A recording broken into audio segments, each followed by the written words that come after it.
caso de translações, essas são as variações das posições e velocidades, no caso de uma translação infinitesimal, e no caso de uma rotação infinitesimal, essas são as variações das posições e velocidades. Bom, isso tudo foi para preparar o terreno para dois teoremas. O primeiro diz o seguinte: se a lagrangiana e os vínculos holônomos a que o sistema esteja sujeito, então se a lagrangiana e os vínculos forem invariantes sobre translações, então o momento linear total do sistema é conservado. Antes de enunciar melhor o teorema, especificar as condições, né?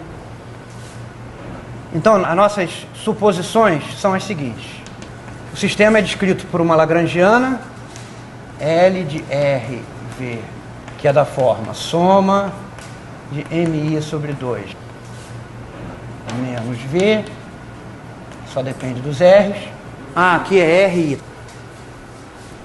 Então, nossas suposições vão ser as seguintes: a lagrangiana é dessa forma, T menos V, e pode haver vínculos holônomos da forma P vínculos. Então, o primeiro resultado é o seguinte: se a lagrangiana e os vínculos são invariantes sob translações arbitrárias, então o momento linear total do sistema é conservado. Ou que dá no mesmo, é uma constante de movimento. Então, esse teorema relaciona invariância da lagrangiana e dos vínculos sob translações e a conservação do momento linear total do sistema. A demonstração é simples. Nós já temos tudo preparado aqui para realizar a demonstração. Quando o sistema está sujeito a vínculos holônomos, nós podemos construir uma nova lagrangiana adicionando a L uma combinação linear dos vínculos, os coeficientes centros multiplicadores de Lagrange, de tal maneira que as equações de Lagrange para essa nova lagrangiana, incluindo os multiplicadores de Lagrange no rol de coordenadas, dá todas as equações de movimento, tá? As equações para os Qs e automaticamente as equações FL igual a zero. Então, relembrando aqui, ó, a lagrangiana L, que é a lagrangiana original, mais soma, uma letra qualquer aqui,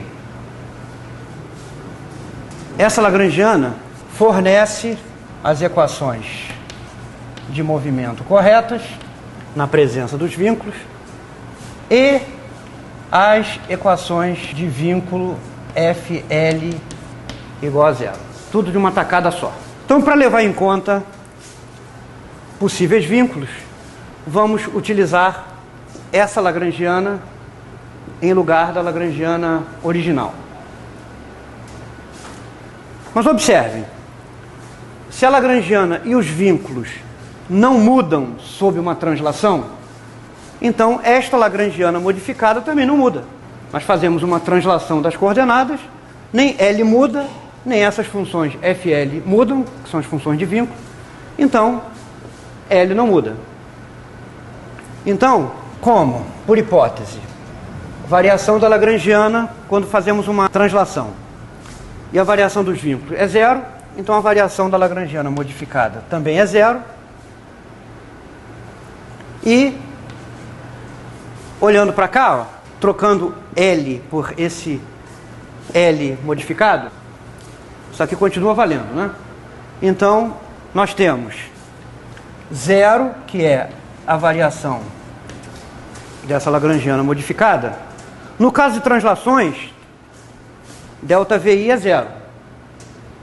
E os ΔRi são todos iguais a εn.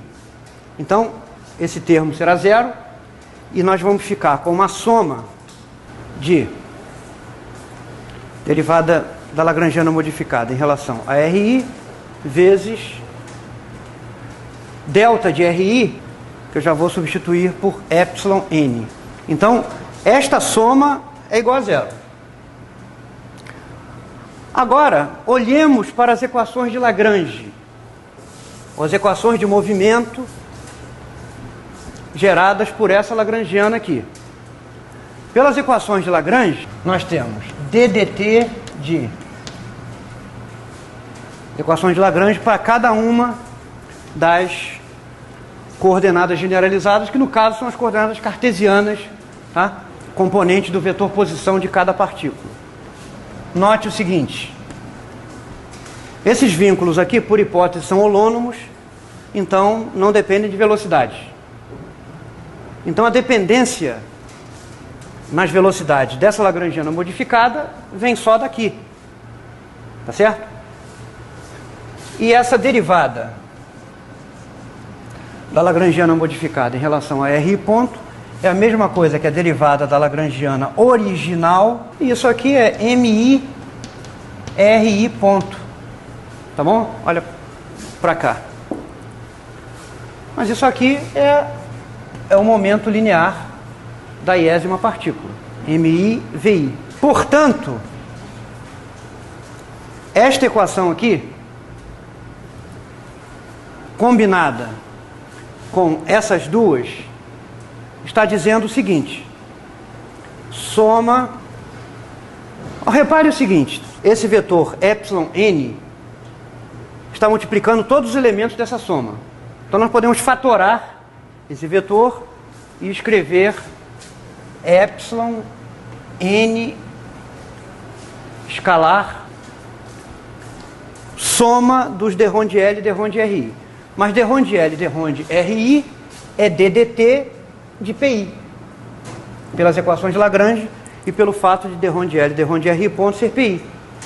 Então isso aqui é isso igual a zero. Qualquer que seja esse deslocamento epsilon infinitesimal. Então, isto aqui, que multiplica epsilon, tem que ser zero. Mas como n é um vetor constante, há várias maneiras de escrever a mesma coisa. Soma de dpi e dt é a mesma coisa que ddt da soma dos pi. Portanto, ddt do momento linear total. Tá bom? Então, definindo P como a soma dos pi, momento, resulta... Esse n é um vetor constante, então nós podemos passear com esse vetor à vontade, né? Conforme a conveniência. Então, isto aqui igual a zero pode ser escrito também como ddt de n. Mas observe, nós estamos supondo que a lagrangiana e os vínculos são invariantes sob translações arbitrárias. Então, qualquer que seja a direção, isso não altera a lagrangiana original nem os vínculos. Então, se a direção é arbitrária, nós podemos tomar n, um vetor unitário na direção x. Isso vai dizer que a componente px do momento linear total é constante de movimento. Se tomarmos n unitário na direção y, vai dizer que a componente y do momento linear total é constante de movimento. E tomando unitário na direção z, dá que a componente z do momento linear total é constante de movimento. Tá? Então, tomando sucessivamente n igual a x, y e z, concluímos que a componente x do momento linear total é constante e as outras componentes também. Então, isso conclui a demonstração desse teorema. Se a lagrangiana e os vínculos são invariantes sob translações arbitrárias, então o vetor momento linear total do sistema é conservado ou é constante de movimento.